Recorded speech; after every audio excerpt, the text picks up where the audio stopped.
Before we dive into tonight's haunting story, be sure to like and subscribe or you may find yourself wondering if something is watching you. Hit that button, if you dare. Night shifts in the ICU have a rhythm of their own, a quiet, artificial heartbeat set to monitors, vents, and the occasional distant overhead page. We walk softly here, not just because patients are dying, but because it feels like death itself is always listening. I've worked as a critical care nurse for 15 years. You learn not to flinch when someone crashes, not to cry when they go. But there's one night I can't forget. We still talk about it, though never officially, never in reports or notes. It happened in room 9. Room 9 had always felt ... different. It wasn't cursed, if you believe in that, but it had a history. Over the past 5 years, more patients had died there than in any other room on our unit. That could have been chalked up to coincidence or patient acuity, but we all knew better. Even the attendings requested not to place long-term recoveries there. It was early November, and the air in the hospital felt heavier than usual. Cold seeped through the brick, even though the heat was on full blast. I was assigned to a double room 3 in room 9. Room 3 was easy, a stable post-op with a long recovery ahead. Room 9, though, had just admitted a woman named Evelyn Harrow, 68, stroke with cerebral edema. DNR signed by her daughter, comfort care. When I first stepped in, I noticed something off, not the usual stillness of end-of life rooms. Evelyn's monitors were quiet, as expected, vitals low but holding. She was unresponsive, eyes closed, breathing slow, but the room itself felt like it was watching me. The overhead light flickered when I adjusted her for. Just old wiring, I told myself. But then I glanced at the corner camera monitor by the door, something we barely ever pay attention to. The red record light was off. Every room in the ICU is under surveillance, every room. I flagged maintenance. They said they'd come in the morning. I moved on. Around 3:45 a.m., I went back in to give her morphine. Her face had changed just slightly. Her brows were knitted as if something had just frightened her, or as if she'd seen someone that wasn't supposed to be there. I checked her pupils. Equal, sluggish. Her hands were cold, mottled, nothing medically unusual. Then, just as I turned to adjust the blanket, I heard her whisper, not moan, not exhale, whisper. It was low, hoarse. One word, out. I turned, nearly dropping the syringe. Her mouth was still, her eyes still closed. The monitor showed no spike in respiration, no movement. It hadn't registered any voice at all. I whispered her name. Nothing. Then I felt this wave of cold that didn't match the room temperature. A presence, pressing in close behind me, like someone was inches away. I spun around. Nothing. No shadows. No footsteps. But my body knew. I left the room, heart racing. Nurses don't scare easily, not in this unit. But that night, I was rattled. I didn't say anything. What could I say? At 4:10 a.m., I heard the bed alarm in room 9 go off. It doesn't make sense. Bed alarms are for full-risk patients. And Evelyn hadn't moved since she was admitted. I ran in. The monitor was flat. No pulse. I checked her manually. Gone. No distress. Eyes closed, a faint smile on her lips. I silenced the alarm and began post-mortem care. But the weirdest part, the corner of her blanket was turned down, like someone had just climbed out of bed. That's when I noticed something else, a handprint on the window. Inside. The window in room 9 is sealed. No access from outside. We don't open it, we can't. But there it was, an unmistakable palm print, smudged like someone had leaned against it to peer out. I wiped it down, tried not to think about it. The next day, a new patient was placed in room 9, male, early 50s, sepsis, intubated. During rounds, he started panicking, trying to fight the vent. When we calmed him down enough to get his attention, he kept trying to speak. Eventually, they gave him a writing board. He scrawled, "Who is the woman in the corner?" There was no one in the room, no staff, no visitors, but he kept pointing toward the far corner, by the camera. The same one that had stopped working the night Evelyn died. We moved him to another room. He stabilized the next day. Maintenance came up that morning to fix the camera. Said the wires had been ripped, not frayed, as if something had torn them from the inside. After that, we started leaving the lights on in room 9, even during night shifts. It sounds silly, but everyone felt better that way. No one wanted to go in alone. Float nurses started refusing the assignment. Management rotated the room out of service for deep cleaning, but nothing changed. The cold stayed. The sense of being watched grew. Then came the worst part. 3 months later, a new grad named Teresa got assigned to room 9. She didn't know the history. Her patient coded around 2 a.m. Despite best efforts, he died. Standard protocol followed, but Teresa came out looking pale as chalk. We thought it was grief. First patient death. But later, in the break room, she told us what happened. She said when the alarms went off, she was already in the room. The patient had been sleeping, but just before the monitor flatlined, he opened his eyes and stared past her. She said his lips moved. She swears, he said, "She's here." When she turned, she saw someone standing in the reflection of the monitor screen. A woman, long black hair, hospital gown, pale skin, empty eyes, just ... watching. But the room was empty. Teresa transferred units 2 days later. To this day, room 9 sits empty more often than not. No official memo, no incident reports, just word of mouth. We tell new nurses casually, like it's nothing, avoid room 9 if you can, and they laugh until they don't. ICU nurses see life in its final moments, over and over again. We see people cross that invisible threshold, and maybe sometimes, something stays behind. Maybe some patients don't die alone, and maybe some never really leave. I never used to believe in anything beyond the clinical facts, vitals, test results. After 10 years in the ICU, I was heartened to almost everything. But there's something about working night shifts that changes people. The hours blur, the silence weighs differently, and the space between life and death feels thinner, like you could breathe wrong and fall through. It happened in the older wing. In room 309 we were short-staffed that week, and I got assigned a 101 with a palliative case, an elderly woman named Mrs. Lillian Matris, 91 years old, admitted for pneumonia, advanced dementia, non-verbal, no family, DNR in place. She was tiny, frail like a bundle of twigs under a sheet, but her vitals were surprisingly stable. She didn't speak, didn't blink much, just stared past you like she was watching something in the corner of the ceiling. I figured it was just the dementia. Around 2:30 a.m. I stepped into her room to adjust her position. The lights in that wing always flickered. It was an old building, but that night they pulsed like something was breathing behind the walls. As I moved closer to her, I noticed her eyes were wide open, dilated, fixed on me. And then, she did something she hadn't done since her admission. She smiled. It wasn't a sweet smile. It was ... knowing, cold. It reached the wrong parts of her face. Her lips curled too slowly, like she was remembering how. Then she whispered, in a voice so low I had to lean in to hear her.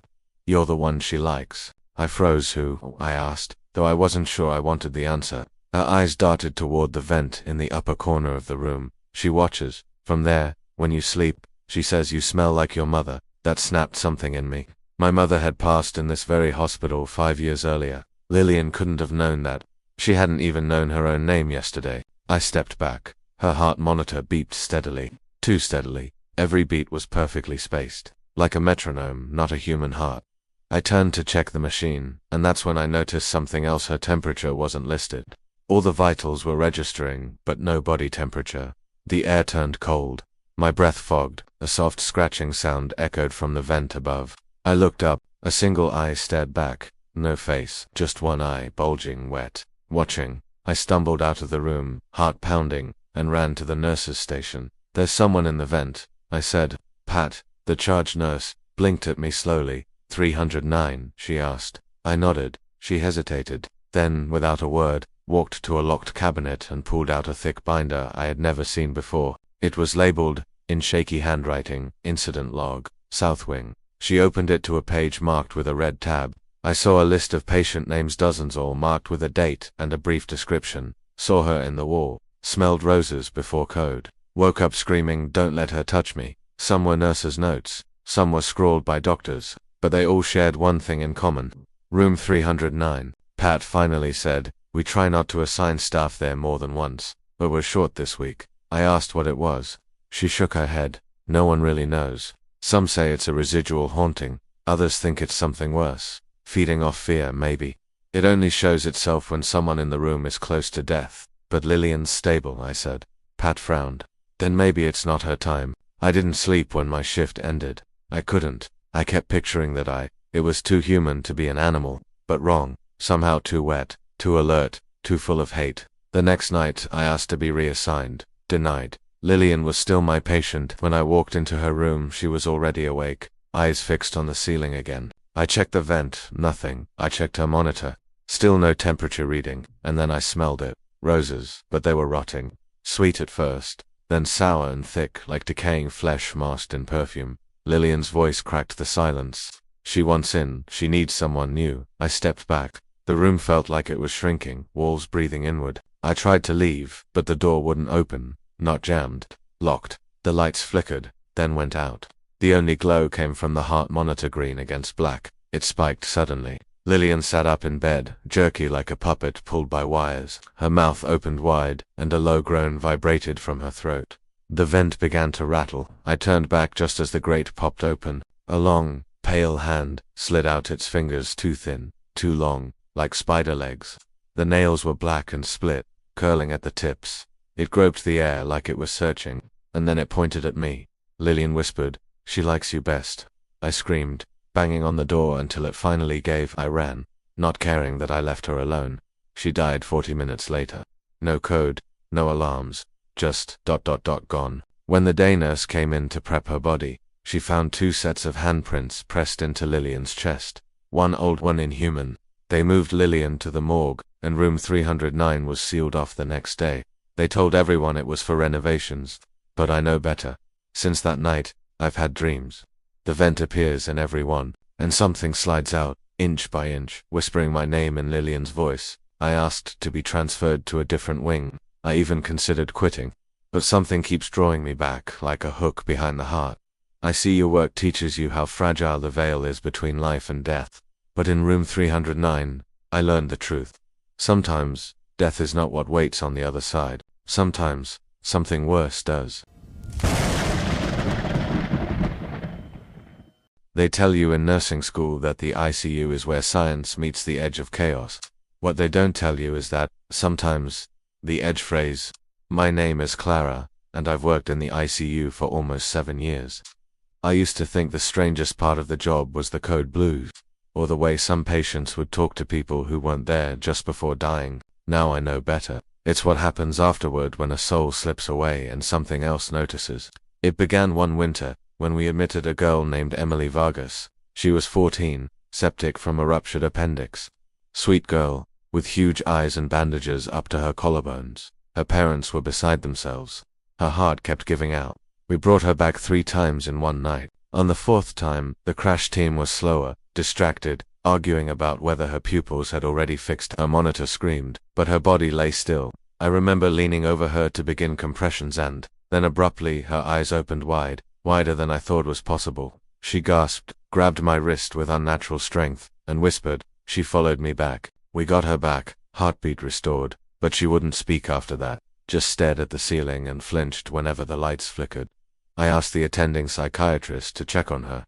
He shrugged it off as post-resuscitation delirium, but I started watching her more closely after that. There was something off in her room. The air didn't move right. It felt heavier, like it had weight and breath. Her vitals were fine, better than expected, actually, but she didn't sleep. She just lay there, eyes wide, watching shadows crawl along the wall that no one else saw. 2 nights later, a float nurse named Ava took over her care. Around 3 a.m., I went in to help reposition another patient nearby. Through the glass window, I saw Ava standing perfectly still at Emily's bedside, facing the corner instead of the bed. Her shoulders were trembling, not with cold but like she was sobbing silently.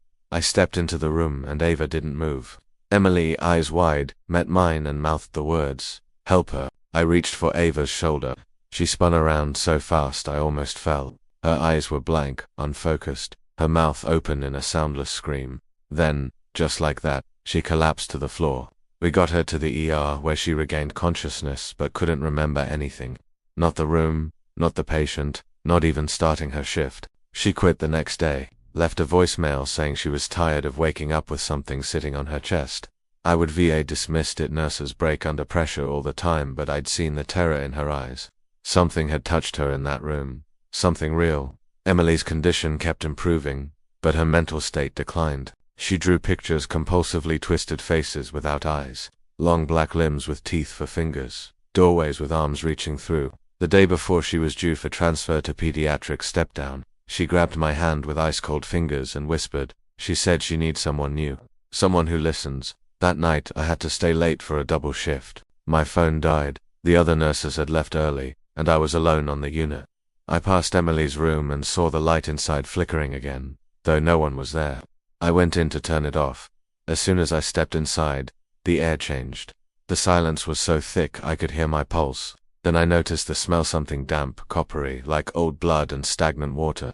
The lights went out. Only the red glow of the heart monitor remained, though the bed was empty. I stood frozen, every part of me screaming to run. Then the monitor started beeping, slowly at first, then faster. But there was no one in the bed. The shadows moved in the corner. A shape uncurled from the wall. Not a person, not even close. It was tall, impossibly tall, with limbs that scraped the ceiling, and a face like wet paper folded over nothing. I couldn't see eyes, but I knew it was looking at me. A voice, Emily's voice, but deeper, hollow, rose from behind me. You hear her now, don't you? I turned to see Emily standing in the doorway. Her hospital gown was stained, but her face was calm, serene. She said, she lives in the space between heartbeats. She needs someone to notice her. The thing in the room moved closer, slithering across the floor without sound. Its body didn't cast a shadow, it drank them. I felt something slip behind my ribs, a cold sensation like fingers gripping my lungs.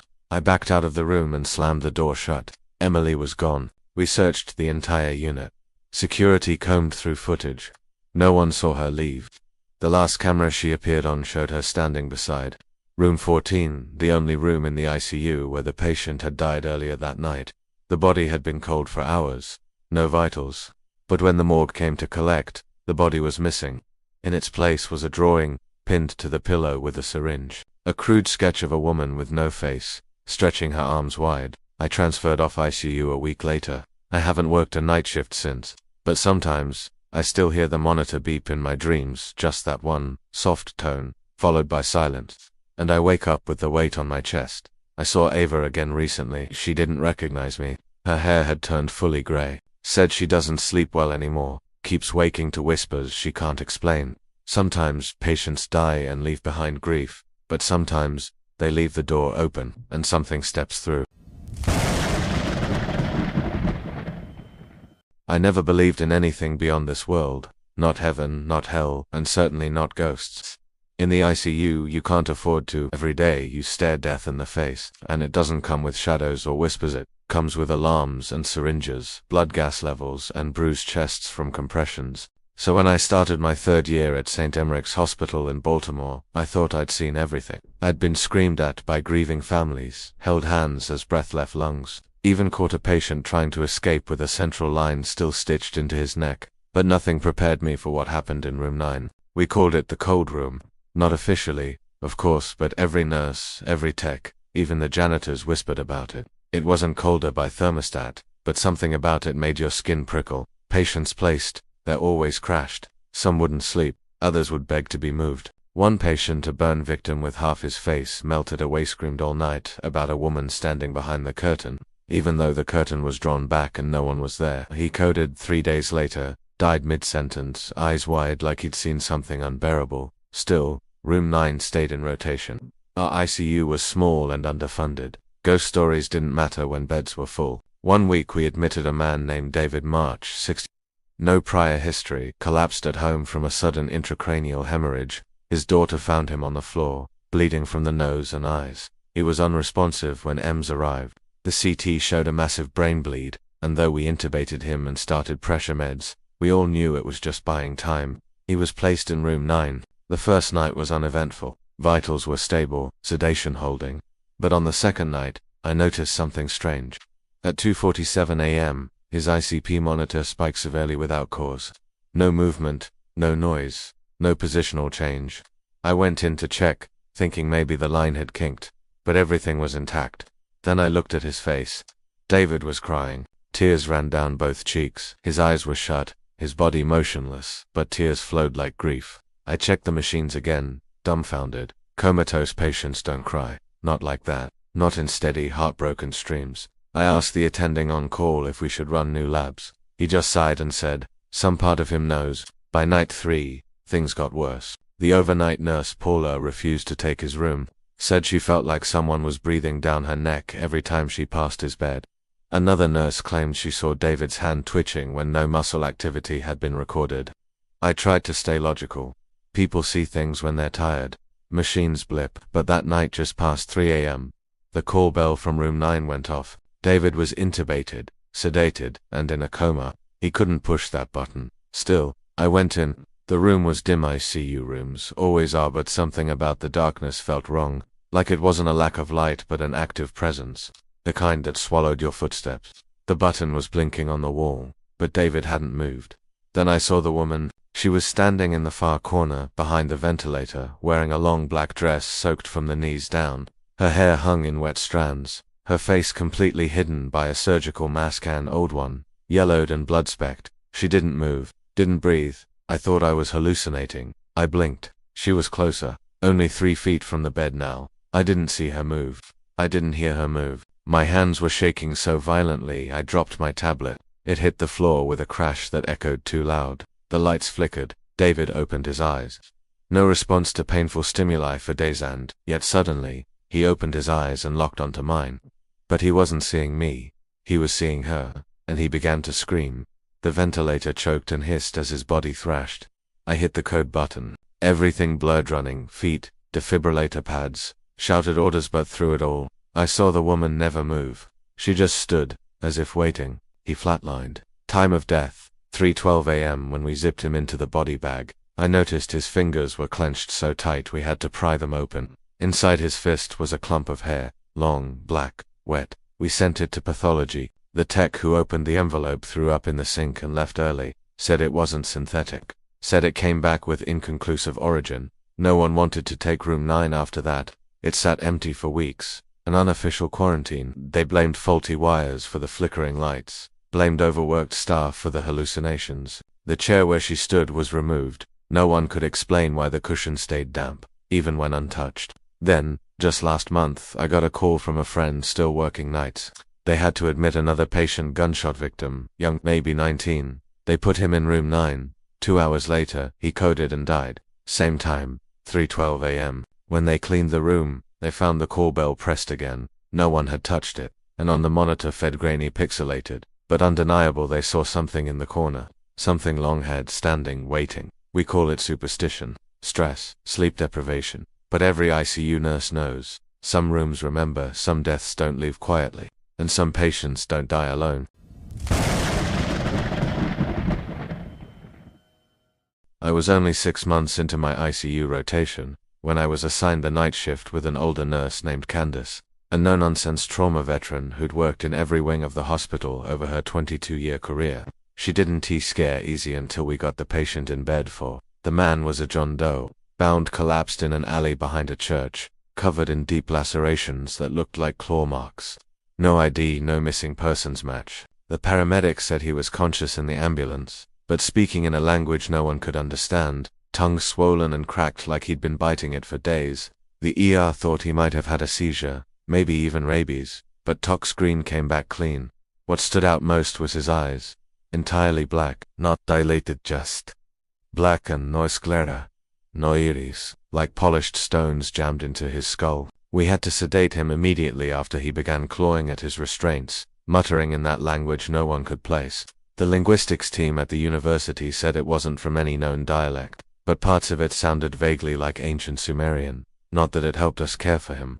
The first night was quiet, oddly so. No alarms, no arrhythmias, not even a blood pressure drift. Just silence, and that was the problem. ICU rooms hum, they breathe with machines, pumps, monitors. Bed 4 had no sound, as if the room itself was holding its breath. I didn't even notice until I walked past it on rounds and felt my ears pop, like descending on a plane. I opened the door, checked the patient. He was completely still, restrained to the bed, face tilted toward the ceiling like he was listening. I thought the monitors were malfunctioning because they showed a perfect line. No heartbeat, no breathing, no brain activity. I blinked. He turned his head toward me. The monitor stayed flat, a dead man looking directly into my eyes. I stumbled back, hit the code button, and the room exploded in noise, alarms blaring, lights flashing, nurses flooding in. But by the time we reached the bed, the man was again motionless, eyes closed, vitals steady, as if nothing had happened. No one believed me. Candace told me to go splash cold water on my face, said night shift can play tricks. I tried. I told myself it was sleep deprivation, but I couldn't stop thinking about his eyes. that black, inky void. And when I returned to the nursing station, there was something new on the monitor. A waveform we didn't recognize. Not vitals, not any known telemetry reading. Just a jagged up and down line with a pulsating rhythm, like a seismograph picking up something underground. But Bed 4's equipment wasn't even capable of that kind of readout. On the second night, things got worse. At exactly 3:33 a.m., every monitor in the ICU flatlined simultaneously, only for 10 seconds, but it was enough to send everyone into a panic. When systems rebooted, the screen in Bed 4 displayed one word in red block letters: witness. No one could explain it. The text said the machines don't have that kind of interface. The word disappeared moments later, replaced by the standard telemetry. Then, over the intercom, the lullaby chime used for newborn births played. We hadn't had a live birth in that hospital for years. Labor and delivery had been shut down due to a funding cut. Candace looked pale when I asked her what she knew about Bed, for she told me the room had been sealed off for 3 years before we reopened it due to overflow. The last patient in that bed had been a woman named Sister Helena, nun who survived a cult fire and suffered from catatonic episodes where she demuttered in dead languages, warning of the door beneath the skin. She died in the bed during an unexplainable seizure. Her body arched back like a bow. Every bone in her spine shattered internally without external trauma. After that, the room was padlocked. They only reopened it last month. That same night, I started having dreams, no visitations. I'd fall asleep in the staff lounge and wake up paralyzed, unable to scream as a figure loomed over me, draped in hospital linens, face completely covered but weeping tar from beneath the fabric. The walls around me would pulse like breathing lungs, whispering in a voice that wasn't sound but pure thought. He remembers you. I'd jolt awake every time, drenched in sweat, nose bleeding, gums aching like I'd been grinding my teeth through bone. By night 4, the ICU felt wrong. Shadows didn't fall where they should, lights flickered even with new bulbs. Patients grew agitated without cause. One coded from a heart attack despite no cardiac history. Another, a little girl recovering from surgery, screamed in the dark about the man in the mirror who wanted to eat her hands so she couldn't tea-pray. And in Bed 4, the John Doe finally woke up. It didn't happen gradually. No twitching fingers or fluttering eyelids, just suddenly, eyes wide open, staring straight into the security camera. He began whispering again, except this time, it wasn't gibberish. It was my name, repeated, over and over, until it echoed through the room's speaker feed. I wasn't even near his room. I was at the nurse's station, watching it all through the monitor. I unplugged the camera. The whispering didn't stop. I went into his room, I don't know why.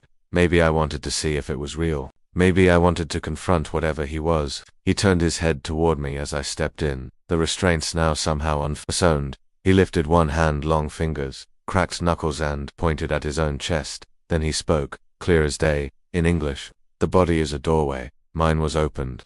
The heart monitor began screaming, but not in warning, in sync. Like a rhythm, a chant. The lights exploded overhead, plunging the room into strobe-like flashes. I screamed, backed away, but the room felt like a vacuum. Every inch of air suddenly too thick to breathe, every sound muffled except one, the wet squelch of something crawling up through the wall behind the bed, something inside the plaster pressing out in human shapes that stretched and rippled the surface like a membrane. And then it split. I don't remember what happened after that. I woke up in psych for 3 days. They said I'd had a breakdown. Bed 4 was officially closed again. John Doe disappeared, no record of transfer, no death certificate. The hallway leading to that room is sealed with caution tape and security won't go near it. Some nights I still dream of him, of eyes like oil slicks and whispers through bone. They tell me to let it go, but every time I close my eyes, I still hear it. The body is a doorway.